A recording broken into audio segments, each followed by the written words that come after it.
সবাই শুনেছি যে প্রাথমিক বিদ্যালয়ে পঞ্চম শ্রেণীর ছাত্রদের জন্য যে বৃত্তি পরীক্ষাটা এটা স্বাধীনতার আগে থেকে ছিল, স্বাধীনতার পরেও ছিল, এখনও আছে।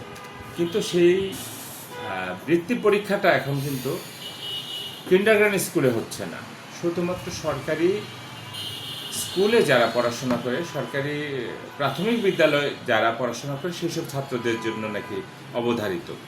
এখন আমরা দেখলাম এর মধ্যেই যে কিন্ডারগার্টেন অ্যাসোসিয়েশন গতকাল সারা দেশব্যাপী বিভিন্ন স্কুলের সামনে মানববন্ধন করল। কেন? যে কিন্ডারগার্টেনের ছাত্ররা নাকি সেই বৃত্তি পরীক্ষা অংশগ্রহণ করতে পারবে না।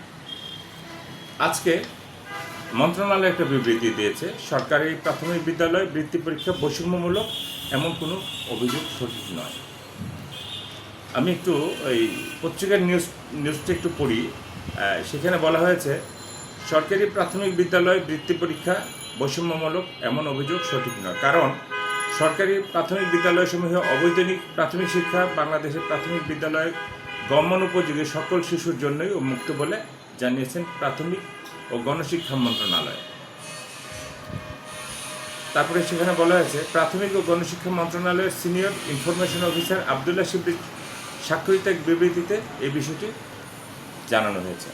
যদি তাই হয় যে প্রাথমিক গণশিক্ষা মন্ত্রণালয় যদি বলে থাকে যে সকল শিক্ষার্থীর জন্য বৃত্তি পরীক্ষা অবধারিত, তাহলে কিন্ডারগার্টেনে যারা পড়ে তাদের কেন এই বৃত্তি পরীক্ষা অংশগ্রহণ করতে পারবে না?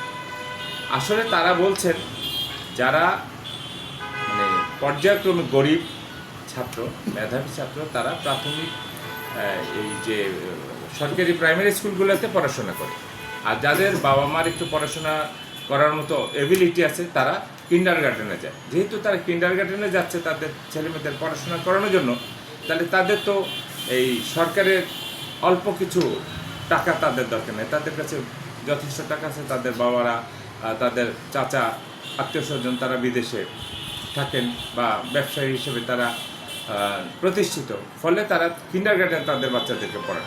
যে কারণে তারা বলছেন যে এই শুধু প্রাথমিক স্কুলে, সরকারি স্কুলে যারা পড়াশোনা করে তাদেরকে নিয়েই এই বৃত্তি পরীক্ষাটা অনুষ্ঠিত হবে। কিন্তু এখন জিনিসটা দাঁড়ালো যে প্রাথমিক সরকারি স্কুলে যারা পড়াশোনা করে তারাও যেমন বৃত্তি পরীক্ষা দিতে পারবে, তাদের কথা অনুযায়ী যারা কিন্ডারগার্টেন স্কুলে পড়াশোনা করে ক্লাস 5-এ যারা পড়ে তারাও এই পরীক্ষা অংশগ্রহণ করতে পারবে। তাহলে আমরা ধরে নিচ্ছি যে কিন্ডারগার্টেন স্কুলের